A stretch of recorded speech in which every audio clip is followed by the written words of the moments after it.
Tracey Thompson is the creator of the Business Health and Body Wealth System. She's an accomplished business coach, speaker, and author of the upcoming book, Cancer is the Answer to All the Wrong Questions. She's also a reformed overdoer. She was the classic overachiever, do whatever it takes to succeed, businesswoman, single mom, and caregiver. But in 2012, that all changed for Tracey when she was diagnosed with stage 3 cancer. She realized she was taking care of business, but not protecting her most precious asset, her health. As she began the process of self-empowered healing and transformation, she discovered all the seemingly right things she had been doing for her business were secretly sabotaging her joy, her life, and her health. Welcome, Tracey. How are you today? Oh, I am fabulous. Thank you, Gail, so much for this honor and privilege of being here with you and all of your beautiful listeners. Well, thank you. And of course, we have something in common. I'm not sure the kind of cancer you had, but I'm a 3-time breast cancer survivor and Oh. the graduate of 16 surgeries. So Mm. I certainly can identify with what you've said in your intro. So um, let's find out, though. Let's start when you were a business coach. What inspired you to become a business coach and then to create the Business Health and Body Wealth System? Yes. Well, it starts for me with my personal experience. As a burnt out corporate warrior and single mom, as you said, it left me feeling empty and depleted and eventually led to the health crisis that I encountered 3 years ago of developing cancer. I knew then that I was not really pursuing and wasn't congruent with my true passion, which was really working with people and developing not just healthy businesses that we threw our bodies at the altar of, but helping business owners and entrepreneurs create better balance. And I used my personal experience of healing and developing my coaching business at the same time to help others do the same. So, where did you come up with the term body wealth? I mean, what does that mean? And do people understand that? I think that it's interesting you say that. Body wealth is something that whenever I coin that phrase in a conversation, people light up and they go, "Ooh, well, body wealth, that's interesting." It's a new combination of terms that we used to think of as being very different. Our body is typically in our Western society been treated very separate from our the rest of our lives, really, but especially in terms of abundance and business and wealth, those two have been separate in the past. So what I'm doing is leading this movement of where people, especially women, those of us who are so, you know, into taking care of everybody else and not necessarily feeding ourselves or building that, what I call body wealth. Body wealth is the embodiment of all things that we do that feed us so that we can show up better and more abundant in everything else that we do in life, in business, as a mother, whatever role we take on. That's fabulous. So let me ask you, what were you doing that was secretly sabotaging your joy and your life and your health? Mm. Well, what was ended up, it's sort of ironic. It was all the things that I was taught, or I believed, were the right things for my business. So, for example, burning the candle at both ends. I was brought up to believe that hard work and long hours and sacrificing personal comfort and even health at times was more important. That's what you did. If you wanted to build your business, you just had to suck it up and put in 12-hour, days and 80-hour work weeks. And that's a prime example of how I ignored a lot of the signals that my body started to send to me saying, hey, this is out of balance. This isn't working. And I ignored it because I was taught that that's what you just had to do to build your business. That's a prime So, example. so do you think that stress is what contributed to your cancer?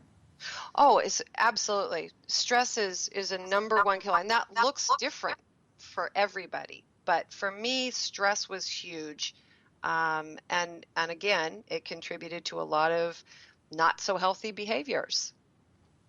That's interesting because although they mention it in cancer diagnosis, they don't really emphasize it as much as they should, I don't think. I But agree. do you think that business health and body wealth are just physical things? Definitely not. It's absolutely a mindset and uh, a paradigm shift, really, to integrate both the body wellness, self-care, and business health together is a whole new way of approaching business development today. Again, I'm really trying to emphasize for people to make this connection, integrate, not have them be separate. So it's definitely not just physical. It's a mindset first and a way of operating within your business and in your self-care that's a shift. So you're now building a new business again, and you're building it, you built it while you were healing from cancer. Right. So, how do you keep up with the demands of your business today without compromising your wealth again? Right. Without my body wealth. Right.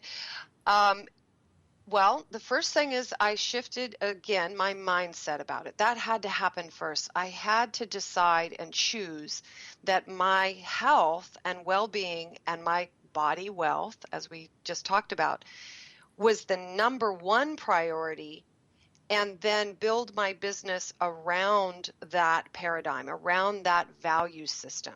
So what I did is I associated. The more I take care of myself, the more I engage in self-care, the more I'm able to show up healthy and alert and clear-minded and creative for my business. So that was the first step, is connecting those two paradigms together. So then it didn't become a values conflict where self-care was something that was indulgent, or, oh, I'll do that later when I have time, all of those things we tell ourselves when we're building the business. I did them simultaneously. And that's So, what I teach. do you think some women think it's selfish to do that, Tracy?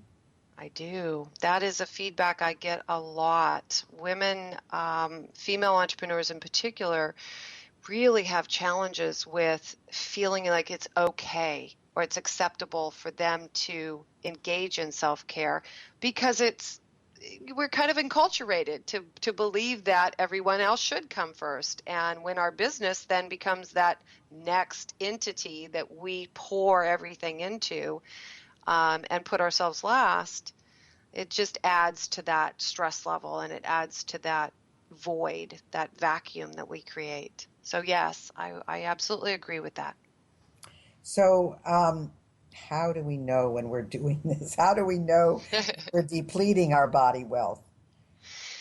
Well, there's definitely some telltale signs. Some of the guideposts that I think are the easiest to identify are burnout, the feeling of overwhelm that just doesn't even have to be specific. The feedback I get is, gosh, Tracy, I just feel this like anxiety all the time. Like there's not enough me to go around. There's more to do than I have time. There's that general feeling of overwhelm and anxiety. That's a first telltale sign that we're depleting that body wealth and not building it. I say another big telltale sign is that we're routinely ignoring the little signals that start getting to be bigger and bigger, but they start out from our body telling us, I'm fatigued, I'm tired, I need more coffee in the morning than I used to. I now need to keep up later hours, and I'll compensate for that by uh, supplementing, my energy with energy drinks, or as I say, coffee or some other not so healthy, eating or whatever that looks like to create the energy that we're kind of borrowing. So we're slowly bankrupting our body wealth through those activities. But those are some of the telltale signs we're going in the wrong direction. So, what do you think about these energy drinks? I've never taken any because I said I didn't want any more energy than I had. If I had, so what what is your feeling about energy drinks? uh, um, Energy drinks, whether it be in the form of Starbucks or the traditional like rock stars or things like that, um, they're really a surrogate or a uh, a supplement for something that should be a telltale sign to us to pay attention to that's going wrong, that we're not doing to help feed our body wealth. Um, I think they're a very slippery slope because they're addictive and they don't really help us. They're not really building that body wealth. They're depleting it slowly, but sometimes not so slowly, depending on where we are in our addictive cycle with energy drinks. So Well, I don't I think they're a agree good with thing. you. I have to Yeah, yeah. agree with you, but I just wondered. So what gets you excited now? What are you working on that's exciting now for you? Oh, well, there's so much. There's so many super amazing, exciting things I'm engaged in right now. I'm creating a new female entrepreneurs and business owner group for women who want to take their business to the next level, but they're feeling the, effects of that less than stellar body wealth. So they're, burnt out, they're feeling that anxiety, they're stressed. They don't know how they're going to take their business to this next level when they already feel maxed out. So I'm creating a new support system and group program for female entrepreneurs. So I'm super excited about that. And of course, I'm continuing to finalize and finish my book, which is also very, very exciting to me too. Now, your title is intriguing. Cancer is the answer to all the wrong questions. That's Yeah. so intriguing. Tell us about that. Yeah, that's it's the title came to me because of my personal experience as that corporate burnout, warrior. I was kind of shaking my fists at the universe, not anyone in particular, just saying, "Dang, when is it going to end? When am I going to get a break? When is it finally going to be my time? Oh my gosh, I just want to take my foot off the gas just for a moment. When's it going to all give?" And the answer by the cosmic, Was not when, comedy, right? right, was, well, how about some cancer for a break, right? So I got my answer. Cancer was the answer to all the wrong motivated questions. And that's where the title came from. But the book is really about not just my own personal journey, but how this looks in our society today, how we are out of balance and we're not valuing our self-care and our body wealth. So it's going to be very instructional on all the things that I did to help shift that, not just in the physical realm, but also in the emotional, psychological realm. That's the shifts I had to make, mindsets I had to shift as well. So, and I'm really hoping that this will speak to people, even if they don't have cancer. We all have been touched by it. We have people in our lives that are either currently being affected by it or have been, even we've lost. So this is a very relevant topic, I believe, for everyone right now. And I'm Well, hoping that it's a this very will help. important topic because supposedly we're all walking around with cancer cells. And Right, just is how they're triggered, when they're triggered, and if they're triggered. right. And I think that's something that we need to pay attention to because we always think, oh, I'm feeling great. Because I know I was 49 when my first case of breast cancer was diagnosed, and I only went for my mammogram. There was no lump that I felt because Mm, my husband said to me, I really think you should go and get a mammogram. And I said, oh, why? I'm not 50 yet, and I'm healthy, and I work out all the time, and da da mhm, da da da. I had my little song and dance that I did, but I went, and boy, mhm. was that a shock to me. So I think that what you're doing is really, really important. But I also understand that you've got some kind of self assessment that you created to uncover hidden habits